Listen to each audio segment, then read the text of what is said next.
Next theorem है fundamental theorem of vector space homomorphism.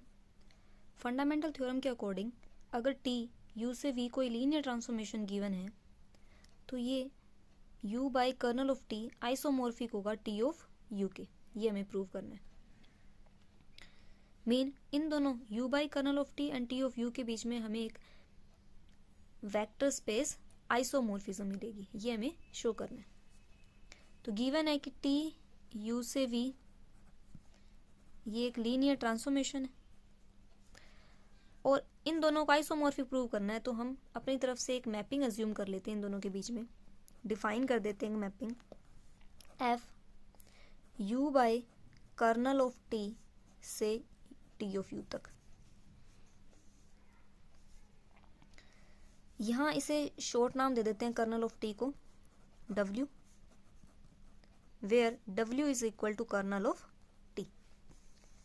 और जब कभी भी ये F जो मैपिंग है वो हम U बाई डब्ल्यू के किसी एक वेक्टर पे अप्लाई करेंगे। U बाई डब्ल्यू एक क्वेश्चन स्पेस का हो गया और इसके अंदर वेक्टर होंगे कुछ W प्लस U टाइप के, जहाँ U का वेक्टर होगा।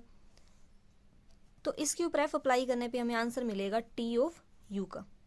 तो T ऑफ U अगर U का वेक्टर है तो T ऑफ U में कुछ T ऑफ U टाइप के वेक्टर होंगे। ये मैपिंग हमने खुद ने डिफाइन किया। अब इन दोनों का आइसोमॉर्फिक प्रूव करने के लिए हमें ये शो करना पड़ेगा कि ये मैपिंग क्या होगी, आइसोमॉर्फिज्म होगी। तो कोई भी मैपिंग आइसोमॉर्फिज्म कब होती है, जब वो 1-1 भी हो, लीनियर ट्रांसफॉर्मेशन भी हो और ऑन टू भी हो। पर उससे पहले ये मैपिंग हमने खुद ने डिफाइन किया तो हमें ये चेक करना होगा कि ये मैपिंग वेल डिफाइंड है या नहीं है। सबसे पहले ये चेक करते हैं कि जो मैपिंग है वो वेल डिफाइंड है या नहीं है। तो कोई भी दो मैपिंग को वेल डिफाइंड चेक करने के लिए सबसे पहले हम जो डोमेन के दो वेक्टर्स हैं उन्हें इक्वल लेकर चलते हैं कि कोई दो वेक्टर जब डोमेन के दो वेक्टर इक्वल होंगे, अगर उनकी इमेजेस भी इक्वल आती हैं तो ये मैपिंग क्या होगी, वेल डिफाइंड। तो एज्यूम कर लेते हैं दो vector late W plus U1 and W plus U2 be two arbitrary vectors of U by W such that these two vectors are equal। ये दो वेक्टर्स इक्वल लेके चल रहे हैं, अगर लास्ट में इनकी इमेजेस भी इक्वल आ जाती हैं तो ये वेल डिफाइंड हो जाएगी मैपिंग। तो W प्लस U1 इक्वल है W प्लस U2, जहां U1 और U2 हैं वो U के वेक्टर्स होंगे। तो यहाँ W प्लस इस U2 को हम लेफ्ट हैंड साइड शिफ्ट करेंगे तो U1 minus U2 is equal to W में ये ऐड करने पे फिर भी आंसर W के इक्वल आ रहा है। Mean U1 minus U2 vector क्या होगा, W का ही होगा। और W किसके इक्वल है, कर्नल ऑफ T के। मीन U1 माइनस U2 क्या होगा, कर्नल ऑफ T का एक वेक्टर होगा।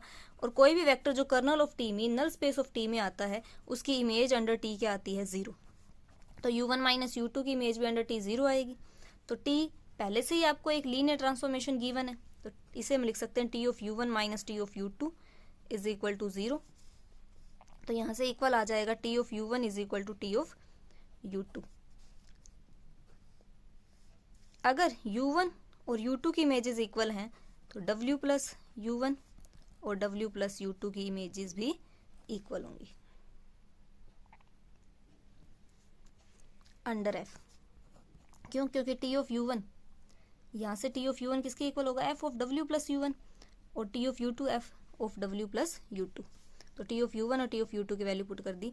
दो वेक्टर्स इक्वल लेकर चले थे, इनकी इमेज अंडर F है वो इक्वल आ चुकी है। इसका मतलब जो मैपिंग F है वो क्या है, वेल डिफाइंड है। अब हम शो करते हैं कि F है वो लीनियर ट्रांसफॉर्मेशन है या नहीं है। तो कोई मैपिंग लीनियर ट्रांसफॉर्मेशन कब होती है, जब वो दो कंडीशन सेटिस्फाई कर देती है। सबसे पहले हम दो वेक्टर चूज करते हैं W प्लस U1 और W plus U2 U by W के, और इनके एडिशन के ऊपर T अप्लाई करते हैं W plus U1 plus W plus U2। इनके एडिशन पे T अप्लाई करेंगे तो देखते हैं ये T के अलग अलग सेपरेटली अप्लाई हो जाता है इनके ऊपर। तो यहाँ W plus U1 plus W plus U2 question space के दो वेक्टर्स का जो एडिशन है हमें पता है वो इक्वल होता है W plus U1 plus U2। तो T of W plus U equal होता है T ऑफ U। तो U की जगह U1 प्लस U2 है तो इसे हम लिख सकते हैं, सॉरी F अप्लाई करना है यहाँ पे, F को चेक करना है ना हमें लीनियर ट्रांसफॉर्मेशन। तो F अप्लाई करेंगे यहाँ पे, F इसके ऊपर अप्लाई करेंगे तो आंसर इक्वल आ रहा है T ऑफ U के। W प्लस U के ऊपर F अप्लाई करने पे T ऑफ U के इक्वल है तो U1 plus U2 plus W पे एफ अप्लाई करेंगे तो आंसर आएगा T of U one plus U two. T पहले से ही लीनियर ट्रांसफॉर्मेशन है तो इसे लिख सकते हैं T of U one plus T of U two. T of U one की वैल्यू है F of W plus U one और टी ऑफ यू टू की value F of W plus U two. यही हमें show करना था। Linear transformation की पहली कंडीशन सेटिस्फाई हो चुकी है। सेकंड कंडीशन में एक वेक्टर तो लेते हैं हम W plus U one domain का और एक लेते हैं फील्ड से। तो इन दोनों की प्रोडक्ट के ऊपर हम एफ अप्लाई करेंगे। जब ये स्केलर मल्टीप्लिकेशन एक्यूरेट स्पेस में किस वे से डिफाइंड होती है, ए को डब्ल्यू प्लस यू वन से मल्टीप्लाई करेंगे तो वैल्यू आएगी W plus A U one. तो W plus A U one के ऊपर जब एफ अप्लाई करेंगे तो आंसर आएगा T of A U one. T एक लीनियर ट्रांसफॉर्मेशन है तो इसमें से ये इक्वल हो जाएगा T of U one into में A. T of U one को अगेन लिख सकते हैं F of W plus U one. यही हमें शो करना था। तो लीनियर ट्रांसफॉर्मेशन की दोनों कंडीशन शो हो चुकी हैं तो टी इज क्या हो जाएगी, लीनियर ट्रांसफॉर्मेशन। थर्ड कंडीशन है या नेक्स्ट कंडीशन है एफ है वो 1 1 है या नहीं है। तो कोई भी मैपिंग 1 1 कब होती है, अगर जब कभी भी उसके दो वेक्टर्स की इमेजेस इक्वल आए तो वो वेक्टर्स भी इक्वल आ जाते हैं तो वो मैपिंग 1 1 हो जाएगी। तो एज्यूम कर लेते हैं कि W प्लस यू वन और W plus U two domain के ऐसे दो वेक्टर्स हैं जिनकी इमेजेस अंडर F वो इक्वल है। अगर ये वेक्टर्स भी इक्वल आ जाते हैं तो ये F लीनियर ट्रांसफॉर्मेशन 1 1 हो जाएगी। तो F of W plus U one ये इक्वल होगी टी ऑफ यू वन के, ये टी ऑफ यू टू के। इसे हम लिख सकते हैं T of U one minus T of U two is equal to 0। T of U one minus T of U two by linear transformation T, इसे लिख सकते हैं T of U one minus U two is equal to 0। तो जब कभी भी किसी भी वेक्टर की इमेज अंडर टी 0 के बराबर आती है तो वो वेक्टर कर्नल ऑफ टी में लाई करेगा। Mean U one minus U two किसका वेक्टर होगा, W का। अगर ये W का वेक्टर है तो W plus U one minus U two ये लाई होगा U बाई W में। U बाई W में यही आता है ना, W plus some vector of U। और U1 और U2 दो U के वेक्टर्स है तो इनका डिफरेंस भी U का वेक्टर होगा। अगर ये दोनों U बाई W के वेक्टर्स हैं, ठीक है, पर यहाँ से हमारे पास आया था U1 माइनस U2 W का वेक्टर। ये W का वेक्टर है और W के अंदर उसी का कोई वेक्टर ऐड कर देते हैं तो सेम हमें वही सेट मिल जाता है। U1 माइनस U2 इसका एक वेक्टर है और इसमें ये ऐड करने पे, कंबाइन करने पे वापस W ही मिलेगा हमें। तो यहाँ से आ जाएगा W plus U1 equals to W plus U2। दो वेक्टर्स की इमेजेस अंडर F इक्वल लेकर चले थे, वो दोनों वेक्टर्स भी इक्वल आ चुके हैं। इसका मतलब जो F लीनियर ट्रांसफॉर्मेशन है वो 1 1 हो जाएगी। जस्ट अपोजिट है इस वेल डिफाइंड वाले केस का, जस्ट अपोजिट प्रोसेस करनी है। इसके बाद में है नेक्स्ट कि F ऑन टू है या नहीं है, कि ये जो लीनियर ट्रांसफॉर्मेशन F है U बाई W से V तक, ये लीनियर ट्रांसफॉर्मेशन है या नहीं है। तो इसके लिए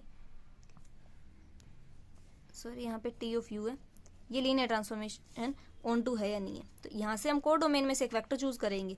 अगर इसकी प्री इमेज डोमेन में मिल जाती है तो ये ऑन टू हो जाएगा। तो T ऑफ U में तो वेक्टर्स आते हैं कुछ T ऑफ U टाइप के, जहाँ U है वो U का वेक्टर होगा। तो यहाँ से हमने को डोमेन में से एक वेक्टर चूज किया T ऑफ U, इसकी हेल्प से हमें U का एक वेक्टर मिल गया। U अगर U का वेक्टर है तो W प्लस U ये होगा U बाय W में। और जब कभी भी हम इस W प्लस U के ऊपर F अप्लाई करेंगे तो आंसर क्या आएगा, T ऑफ U के इक्वल। तो T ऑफ U जो हमने वेक्टर चूज किया था को डोमेन में से, उसकी प्री इमेज हमें W प्लस U डोमेन में मिल चुकी है। इसका मतलब अगर आर्बिट्रेरी एलिमेंट की, आर्बिट्रेरी वेक्टर ऑफ को डोमेन की प्री इमेज अगर डोमेन में मिल रही है तो हर एक वेक्टर की मिल जाएगी। इसका मतलब F क्या हो जाएगा, ऑन टू। तो ये जो F लीनियर ट्रांसफॉर्मेशन 1 1 भी है, ऑन टू भी है, इसका मतलब ये आइसोमॉर्फिज्म भी हो जाएगी। F is isomorphism. अगर ये आइसोमॉर्फिज्म है तो ये दोनों जो सेट हैं या वेक्टर स्पेसिस हैं ये आइसोमॉर्फिक हो जाएंगे। W की वैल्यू है कर्नल ऑफ T, तो U by kernel of T isomorphic हो जाएगा T ऑफ U के। ये हमें प्रूव करना था। अब इसके बाद में हमने सबसे पहले क्या किया था, रेंज स्पेस ऑफ T, जिसे और कर्नल ऑफ टी, या फिर कह सकते हैं नल स्पेस ऑफ टी। ये दोनों क्या है, एक सेट है। और रेंज स्पेस ऑफ टी को हम डिनोट करते हैं आरटी से, नल स्पेस ऑफ टी को डिनोट करते हैं एनटी से। और dimension of RT, range space of T की जो डायमेंशन होगी, मीन इसके बेसिस के अंदर जो नंबर ऑफ वेक्टर्स होंगे वो क्या किसके इक्वल होंगे, रैंक ऑफ टी देंगे हमें, जिसे हम डिनोट करते हैं रो ऑफ टी। और डायमेंशन ऑफ नल स्पेस है ऑफ टी, उसे हम कहते हैं नलिटी ऑफ टी, जिसे हम डिनोट करते हैं म्यू ऑफ टी से। तो रेंज स्पेस की डायमेंशन उसे हम कहेंगे रैंक ऑफ टी, और नल स्पेस के डायमेंशन उसे हम कहेंगे नलिटी ऑफ टी। इसके ऊपर बेस्ड एक सिल्वेस्टर थ्योरम है, इंपॉर्टेंट थ्योरम है, वो करेंगे।